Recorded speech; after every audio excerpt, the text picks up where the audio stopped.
Ipapakaladkad kita dito sa labas ng farm.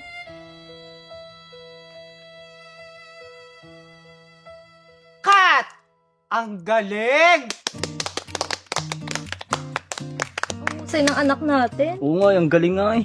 Mabuti naman tita nakabot po kayo sa huling eksena ni Malaya. Oo nga eh. Mabuti na lang. Okay. Bless po, tita. Ito. Ma, anong ginagawa mo dito?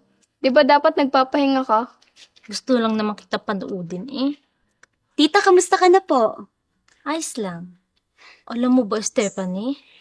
Ang galing mong kontrabida. Ginigil mo ako sa season 1. Oh, thank you, tita. Malaya, pwede ba kita makausap? Kahit saglit lang. Sige.